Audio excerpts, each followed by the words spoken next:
sëriñ est-ce que xam nga ni nit ñi samaam Seydi Hadji Malick rek lañ bëgg est-ce que xam nga ni samaam Seydi Hadji Malick mooy benn bu amul ñaar ndax xam nga ni Maodo li mu def ci réew mi kenn defu ko bi ndax xam nga loolu barke Seydina Mouhamad kenn sexaluñu suukar kenn neexaluñu ñoo bëgg samaam Seydi Hadji Malick par force billaay barke alxuraan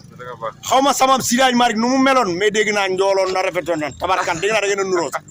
yal na yàlla guddal sa fan damay la wér yal na yàlla guddal sa fan yal na yàlla guddal sa fan si Malick est-ce que xam nga ne àddina bépp la bëgg si Malick damaa bëgg nga wax ñii nga xamante ni ñii ay taalibi Seydi Hadji damaa bëgg nga wax leen ni leen yaa leen gën a bëgg maa leen di bëgg di sàkk ñoom ñaar ci bëgg na fàtte incha allah maa leen gën a bëgg gis nga ni ma mel fi mu toll dama ñàng loolu tool laa jógee moo tax bilaay barke alxuraan samaam tool ya la xam jàjju ba jàng julli ak tool ya yàlla ngam téeméeri at ñu bokk lépp incha allah alxaaji Mbengue Diop ak Mame Ndokh TV moo ngi nii dama ko bëgg ngir maam Seydi Hadji Malick ñu bokk lépp macha allah ñu bokk lépp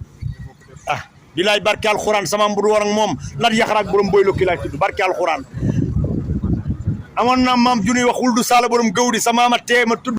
yàlla na yàlla guddal sa fan damay la wér sa maama teema dugg ci tool yi di bay sa maama indi sa maam ci dëkk bi moo tax ma am oto moo tax may dugg ci climatiseur barke yonent bi mënumaa fay sa maam Seydi Hadji Malick yàlla nga am téeméer at képp ku sant si alxaaji Mbengue Diop ak Mame Ndokh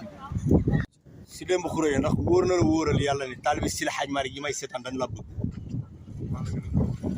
barke Seydina Mouhamad dañ la bëgg barke alxuraan est-ce que xam nga ni nit ñi samaam Seydi Hadji Malick rek lañ bëgg est-ce que xam nga ni sëriñ bi samaam mooy benn bu amul deux est-ce que xam nga samaam mooy première